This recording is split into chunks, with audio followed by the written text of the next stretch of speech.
Vai ter golpe? O Bolsonaro demitiu o ministro da Defesa porque ele garantiu a independência das Forças Armadas. No outro dia, os comandantes das 3 forças do Exército, da Marinha e da Aeronáutica saíram. Isso é uma demonstração de força do Bolsonaro ou ele agiu assim porque estava acuado? O Brasil corre o risco de ter um golpe militar? Esse é o tema de hoje do nosso Café com Bolos. E aí, tem tempo para um cafezinho? Para fazer um bom café, meu bem. No dia 12 de outubro de 1977, o ditador Ernesto Geisel mandou comunicar ao ministro do Exército, Silvio Frota, que desejava vê-lo ainda naquela manhã. Frota, nós não estamos mais nos entendendo. A sua administração no ministério não está seguindo o que combinamos. Além disso, você é candidato a presidente e está em campanha. Eu não acho isso certo. Por isso, preciso que você peça demissão. Eu não peço demissão, respondeu Frota. Bem, então eu vou demiti-lo. O cargo de ministro é meu e não deposito mais em você a confiança necessária para mantê-lo no cargo. Em menos de 5 minutos, a audiência estava encerrada. Quem narra essa história é o Hélio Gaspari, no livro A Ditadura Envergonhada. O Geisel demitiu o ministro do Exército porque tinha um conflito entre 2 projetos. De um lado, o projeto que ele defendia, que era da abertura lenta, gradual e segura da ditadura militar para uma transição democrática. E de outro, um projeto de endurecimento ainda maior, representado pelo Silvio Frota. O Frota saiu, mas saiu atirando. Fez até uma carta denunciando o comunismo no comando das Forças Armadas e convocou o alto comando do Exército para tentar um golpe, que era, na verdade, um golpe dentro do golpe, porque a gente vivia já numa ditadura militar. Do seu lado, tinha um certo Augusto Heleno, que na época era capitão e seu ajudante de ordens direto. O Geisel anteviu o movimento do Frota, reuniu a cúpula das Forças Armadas e neutralizou o golpe. Naquele dia, tanto Silvio Frota como Augusto Heleno acabaram exonerados do governo. É importante a gente ver a estratégia do Silvio Frota. Então pensa, nós estamos em 1977. A ditadura estava num momento crítico. Já tinha uma crise, uma decadência da ditadura militar. Em 1974, tinha tido uma eleição, já foi um sinal de abertura, uma eleição parlamentar. E o partido da ditadura, Arena, sofreu uma derrota flagrosa.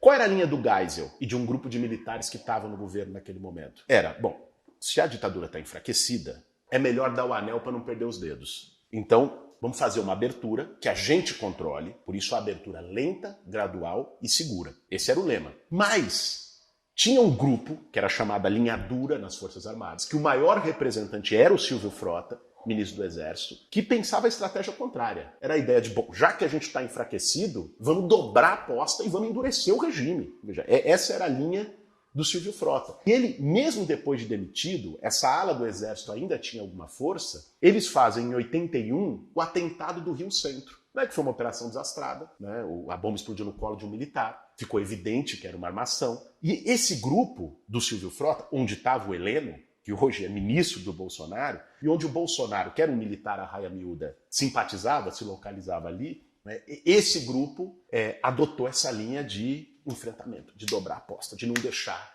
a abertura. Então, isso foi a maior crise militar até então, 1977, quando demite um ministro do Exército nesse conflito entre linha dura e aqueles que queriam fazer uma transição da ditadura, mas a transição do jeito deles. 44 anos depois, hoje, o Brasil vive a maior crise militar desde então. O ministro da Defesa demitido e os comandantes das 3 forças batendo em retirada. O Bolsonaro demitiu o general Fernando Azevedo e colocou o general Braga Neto no seu lugar. Vamos entender agora o que está em jogo com esse movimento. Segundo o jornalista Ricardo Couto, o Bolsonaro queria que o ministro apoiasse o decreto de estado de defesa, usando o pretexto da pandemia para que ele pudesse atuar contra as medidas de isolamento sanitário de prefeitos e governadores. O que é o estado de defesa? Nesse estado, o governo pode interceptar comunicações, proibir reuniões, fazer busca e apreensão sem ordem judicial e uma série de outras medidas que ferem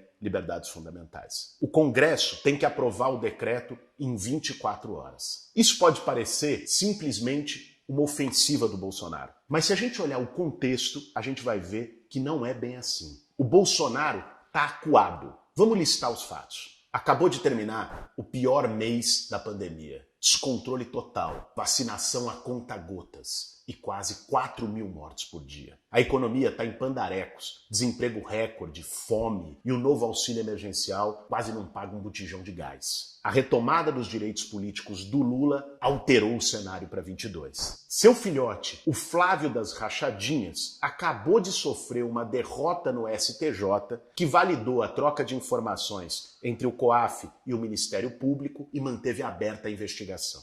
O Senado forçou o Bolsonaro a demitir o terraplanista Ernesto Araújo, um aliado fiel. E para terminar, sua popularidade está no pior nível desde que ele assumiu. 59% dos brasileiros rejeitam seu governo. Ou seja, o mundo de fantasia e de bravata que o Bolsonaro armou está desmoronando diante dele. Dá a impressão de que o país começou a acordar desse pesadelo sangrento em que a gente foi metido. Como se não bastasse, o Centrão resolveu cobrar com juros a fatura do apoio ao governo na Câmara dos Deputados. Ao ponto de que, mesmo tendo sido eleito presidente da Câmara com apoio do Planalto, o Lira chegou a dizer que o Brasil entrou no sinal amarelo e que pode adotar remédios amargos contra o governo. Por remédios amargos, entenda CPI da pandemia e até o impeachment. Bolsonaro precisou ceder para o Senado, entregando Ernesto Araújo, e ceder para a Câmara, entregando mais um ministério para o Centrão, com a Flávia Arruda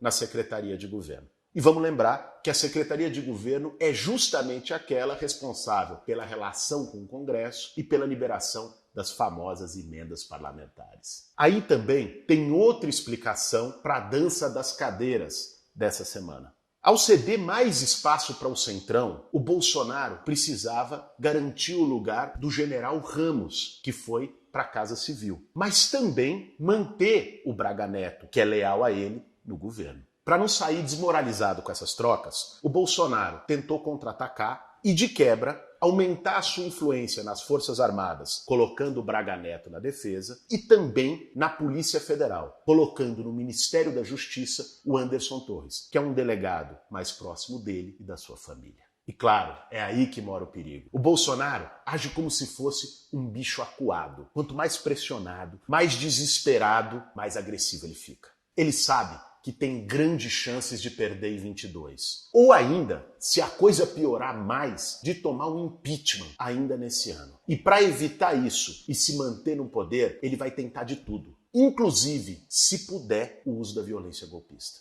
Mas a gente precisa ponderar. No meio dessa crise toda, um golpe interessa para quem, além do Bolsonaro? Será que interessa para as Forças Armadas, para o Centrão no parlamento, para o poder econômico brasileiro? Vamos lembrar que o Bolsonaro queria trocar o Edson Pujol, comandante do Exército, há pelo menos um ano. Ele ficou irritado com a defesa que o Pujol fez da Constituição, com a resistência a uma politização maior dos quartéis. E acreditem vocês, ele ficou magoado, porque o Pujol cumprimentou ele no início da pandemia com o cotovelo e usando máscara. Essa era a mesma irritação que ele tinha com o ministro Fernando Azevedo. Mas a maior demonstração de que, pelo menos hoje, as Forças Armadas não estão dispostas a embarcar numa aventura golpista é que o Bolsonaro foi forçado a nomear como comandante do Exército o general Paulo Sérgio de Oliveira, que há poucos dias deu uma entrevista defendendo o isolamento social e os protocolos sanitários da OMS. Sua tentativa de aumentar o controle sobre as Forças Armadas aparentemente fracassou. Mas não vamos ser ingênuos. O Bolsonaro está longe de ser um cachorro morto. Aliás, existem outros caminhos para o golpismo no Brasil de hoje. O Bolsonaro